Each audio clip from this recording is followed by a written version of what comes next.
So you're probably wondering to yourself, why should I start a business on eBay when there's so many other businesses to start online? Which is true. There is so many different ways to make money online. You can make money by doing Amazon FBA if that's what you want to do. You can even set up a YouTube channel and do exactly what I'm doing right now. You can do affiliate marketing. There's so many different ways for you to make money online, but eBay is just one of the ways that you might want to try because you might enjoy it. You might enjoy the platform. I enjoy the platform, and that's the reason why I come on here and make videos about it. And not only that, as we can see from this article on eBay's website, we can see that the number of new eBay millionaires soars 35% in the last 12 months. People are still starting businesses on eBay and they're able to become millionaires by selling stuff through the platform. So that's another reason why you might want to start an eBay business. If we have a look at this website right here, we can see that in 2010, in Q1, there was 89 million different active buyers on eBay. However, now in 2021, Q2, there's 159 million active buyers on eBay right now. So there's so many more buyers. You know, a lot more people are using the internet compared to when they were using it in 2010,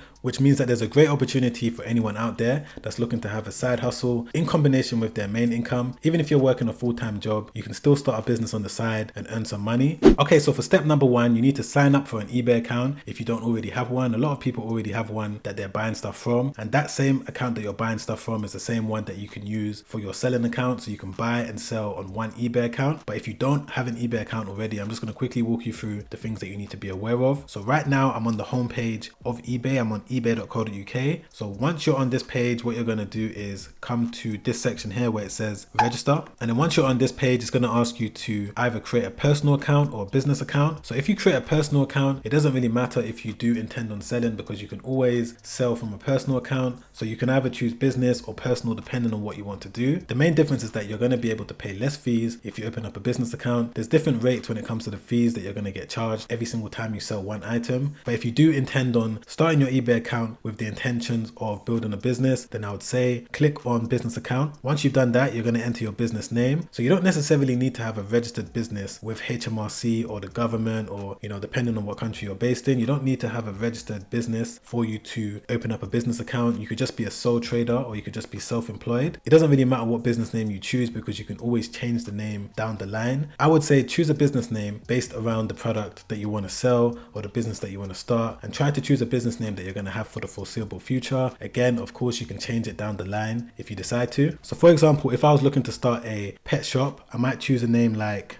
the Pet Superstore. The next thing you need to do is enter your business email and your password. So I'm going to do that right now, and then I'm going to be back in a moment. eBay is then going to ask you to verify your email address. So you need to make sure that you put the right email address because you're going to have to enter a code like what I've just done there. So I'm going to click on verify. So on this page, you need to enter your username. So this is the main name that customers are going to see when they visit your eBay store. So again, you might want to put a name similar to your business name. So before I put the Pet Superstore, if you guys remember, so I'm going to put a similar name to that now, and I'm going to see what's available. It may not be available, so I'm going to try to get a name that's closest to my business name as best as I can. All right, so as you guys can see, the Pet Superstore is not available, and I knew that it wouldn't be available because that's a really good business name. So I'm going to try and change it around and see what type of username I can put. Okay, that's perfect. So I was able to put the Pet Superstore UK. So I'm going to click on continue. All right, so on this stage, eBay is going to ask you what type of business are you running? Is it a limited company? Is it a LLC? Is it a PLC? You know, there's different types of businesses that you can have. So eBay is going to be asking you on this stage, what type of business are you running? But again, if you're just a sole trader and you haven't registered your business yet, you can select this option right here where it says, no, I manage my business as a sole trader or owner. And then once you've done that, you're going to need to enter all of your details here, your name, your address, everything, your date of birth. Now, one thing that a lot of people don't really like about the way eBay are doing things right now is that they ask for your date of birth and they ask for various bits of information, your NI, your SSN, but eBay manages the payments themselves. PayPal no longer manage the transactions that go from customer to seller, from seller to customer, because when we used to use PayPal, we had to enter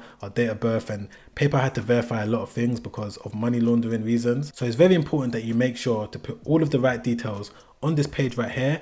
Otherwise, you may not be able to sell and your selling account may be restricted. So when it comes to actually deciding on what product you're going to sell, there's so many different ways that you could do product research. But in this video, I'm just going to give you a quick idea of what you can do to go away and find the product that you want to sell on your own store. So if we go back onto the eBay homepage, what I'm going to do is type in the keyword for the product that I want to sell. So in this case, because I set up a pet store and I want to start selling pet products, I'm just going to type in pet into the search bar and see what comes up. Okay, so if I scroll down, we can see that the first item is this portable lint remover for pets, but because it's only selling at $2.99, there's not going to be much profit in it, so I wouldn't really look at an item like that. The next product is this dog bed, and we can see that dog bed is number 2 and number 3 in the list. So I'm going to click on this one because this one isn't sponsored, just so that I can have a look at it. Alright, so we can see that with this listing, 188 people are viewing it per day, which is a lot of people to view one specific listing on eBay, and they've sold 2,525 different units of this dog bed. So right now I might consider selling dog beds, but when it comes to actually sourcing the product that you want to sell and finding a supplier for it, there's 2 ways that you can do it. Well, there's various different ways, but the main methods is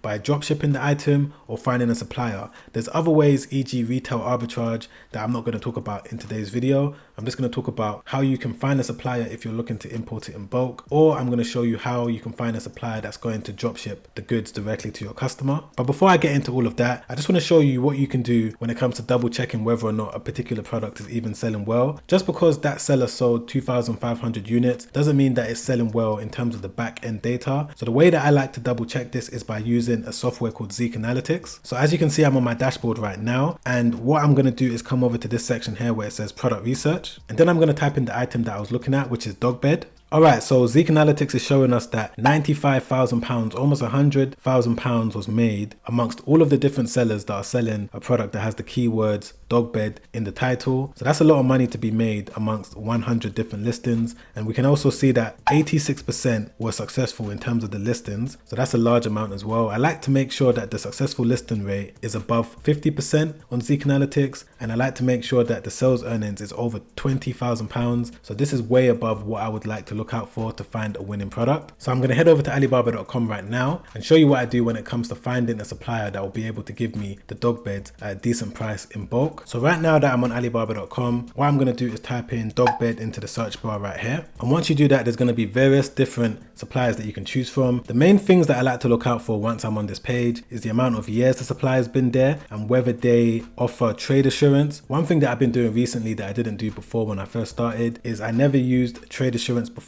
I always used to use PayPal when it came to sending money to the suppliers. However, recently I've been using trade assurance and I find it to be a better way to send the money. The exchange rates are not that bad in comparison to PayPal. So if you do want to find a supplier, make sure that the years that they've been on the platform is above 5 years, 6 years, and also make sure that they offer trade assurance, because this is a secure way of sending your money to the supplier. Because the way that it works is that Alibaba is not going to release the money until you confirm that you've received the goods, and they give you around 1 or 2 days, maybe around the week, for you to confirm if there's any issues. So I would advise that if you do use this method of sending funds to your supplier, you double check the items as soon as you receive them, and if there's any issues, you contact Alibaba straight away, and hopefully they'll be able to freeze the payment until some sort of resolution has been met. One dropshipping supplier that I've been using recently for my eBay businesses is CJ Dropshipping. So as you can see, I've just typed in dog bed into the search bar on CJ, and they've got all of these different options that you're going to be able to dropship directly to your customer. Now, I'm not going to go into too much details on how you can use CJ Dropshipping in this video. I've already made a video maybe like 2 days ago, 3 days ago, that I released recently,